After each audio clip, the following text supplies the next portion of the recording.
being killed. Now at 6, the search for a missing Joplin man comes to an end, and now a death investigation is underway. Plus, a tax-free weekend is on tap for back-to-school shoppers around the region. And the Missouri Humane Society rescues more than 200 starving dogs from a single property. The 4 states' most watched news starts now.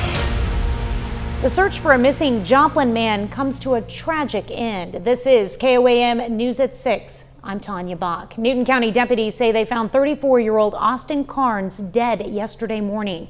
His car was first discovered abandoned near the Petro truck stop Sunday night, and his cell phone continued to ping in a wooded area off of Detroit Lane in Joplin. Community volunteers searched the area Wednesday, and investigators shifted their search yesterday. That's when they located Carnes. The Newton County Sheriff calls it a death investigation. Joplin police are assisting, and the family has asked for privacy.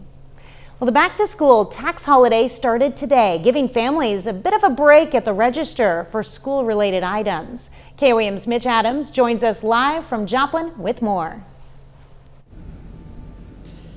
Thanks, Tanya. This weekend, sales tax will not be imposed on certain items in Oklahoma, Arkansas, and Missouri. Retail stores will be packed with eager customers looking to maximize their savings this weekend.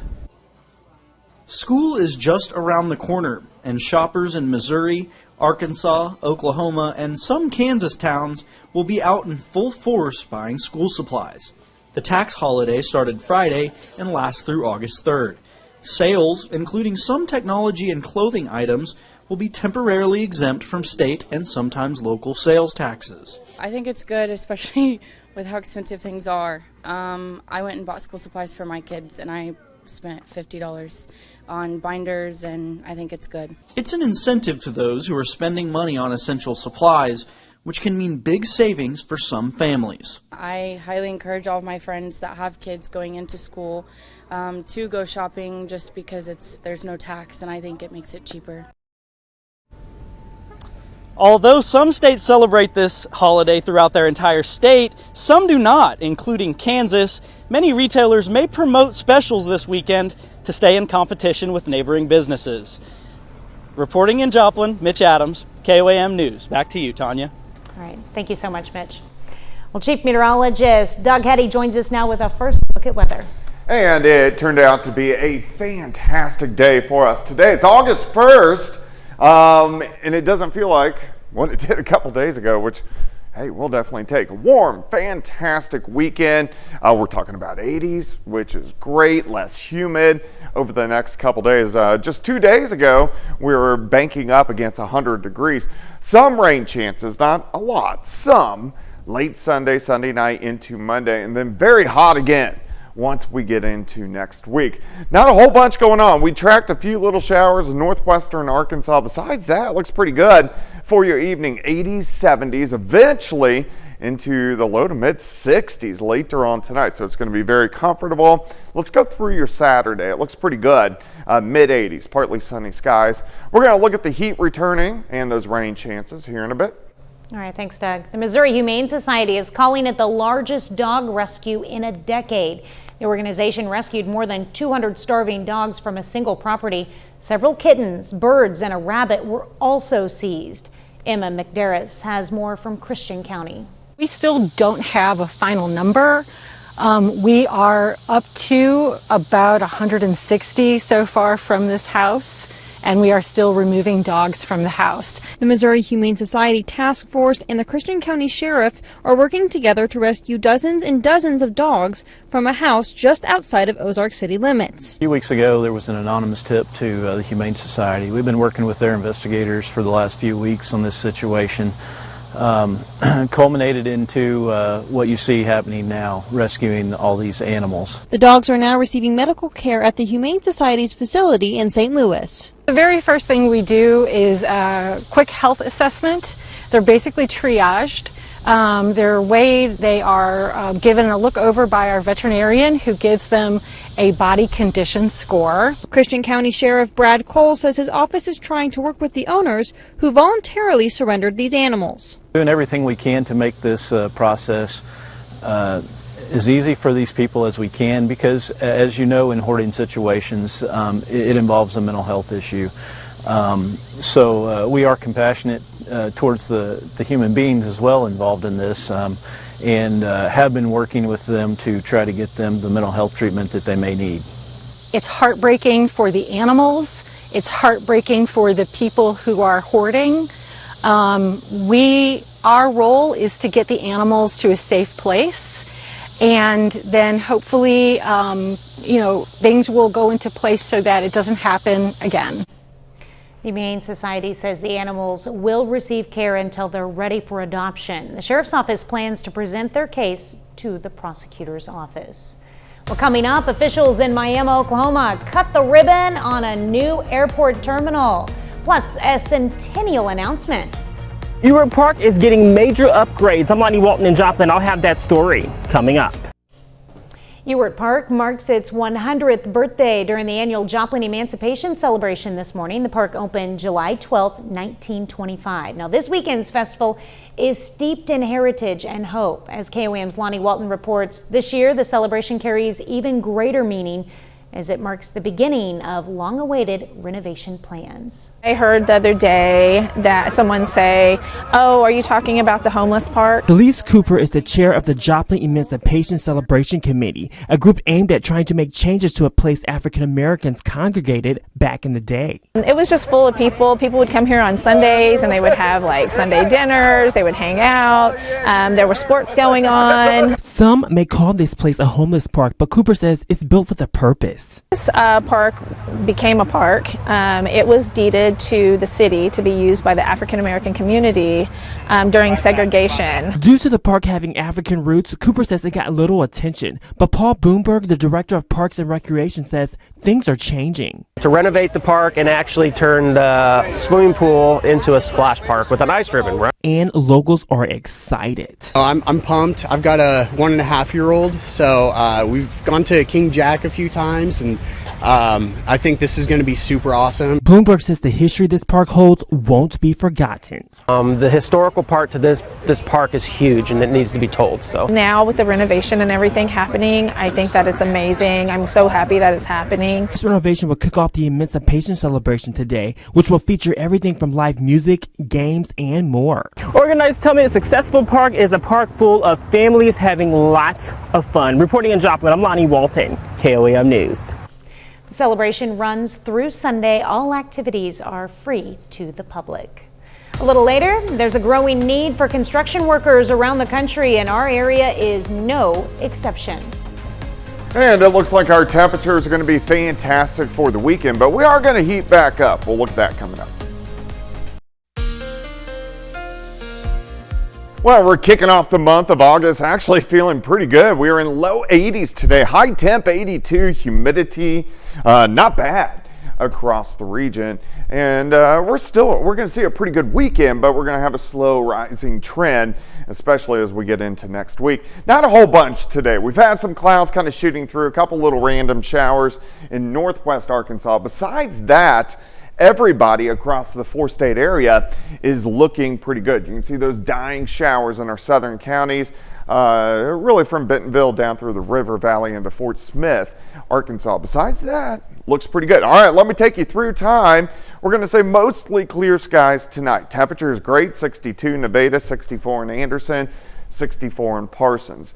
Going through your Saturday, I think we should be about 80 by the noon hour. Once we get into the afternoon, 84, 85, 86 degrees. Miami, 83 in Chanute, 83 in Monette. Heading into your Saturday night, super comfortable. Look at this, 59 if you're going to Stockton Lake, 57 in Nevada, Bentonville 60, 62 in Parsons. Do notice some showers and a few thunderstorms to our west. Now, one or two of those guys may try to get in southeastern Kansas, northeastern Oklahoma as we go into Sunday afternoon, but high temps into the mid-80s. So, I mean, just perfect for the first weekend of August, especially after the last 2 weeks that we have encountered across the region. All right, 85 on Saturday, 86 on your Sunday. It looks great. This is a great shot of our Cornell Arts and Entertainment Complex.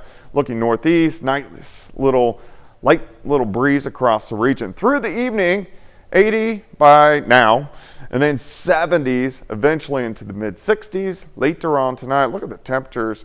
Everybody's looking fantastic across the region. Humidity has come down significantly.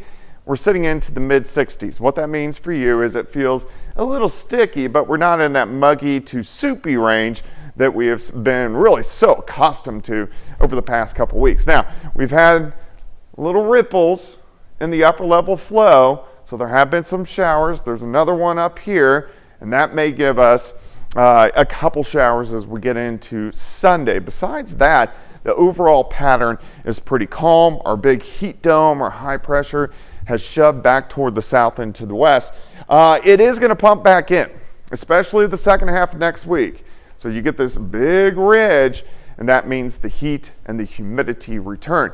Let's move into next week. So here's Monday, slight chance for a few scattered showers and thunderstorms. Heading into Tuesday, upper 80s, looks good. Let's go into Wednesday, a little bit hotter, mid to upper 90s across the region. So it does start to heat up by the middle of next week. 85 on your Saturday, 86 on Sunday, 85 on Monday, 90 Tuesday, 97 Wednesday, then right about 100 degrees next Thursday and Friday. So enjoy the next few days. It looks great. Yeah, I'm not looking forward to that 100. Next weekend's going to be unpleasant. It's going to be a little bit of a scorcher, yeah. Ooh, yeah.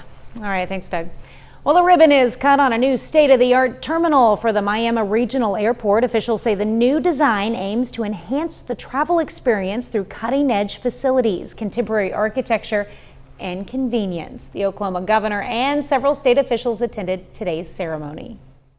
An airport is a true measure of bringing leaders, business leaders, new companies, company prospects to the community. And when they hop off the airplane, yes, runways and taxiways and pavement and safety is all very important. The first impression that someone has when they hop off that airplane after landing on that runway is going to be that terminal building. The Miami Regional Airport was one of only 3 airports in the state of Oklahoma to receive a grant for a new terminal. Well, the annual Joplin Health Fair was held today. The event was no cost to the public and had over 100 vendors with free items, coupons, information, products, and services from local businesses and organizations. Primarily organized in order for our staff to enroll in their annual health benefits, but we've also opened it up to the public because we need to share these resources with the entire area. Summer is a busy time for construction. Orange barrels and cones are everywhere, but there's a lot more going on than just road work. When it comes to the construction workforce, a national report predicts hundreds of thousands of workers are needed across the country. Missouri's no different. The Bureau of Labor Statistics says that from 2023 to 2033, the employment of construction laborers and helpers is expected to grow 7%, and that rate is faster than all other occupations. To say that some people are not stressed would not be correct. There definitely is a lot of pressure. A lot of firms are hiring, not just in Missouri, but across the U.S. There's definitely demand for more engineers. There's demand for more construction people. In June, the construction industry added 15,000 jobs. Still ahead, the Outlaws begin their final series of the regular season. Plus, local fans cheer on our youngest athletes as 2 of our local Little League teams battle it out on the Midwest Region Tournament. Ben McLeish has those stories and more up next in sports. 2 of our local Little League teams battle it out tonight in the opening round of the Midwest Region Tournament in Whitestown, Indiana.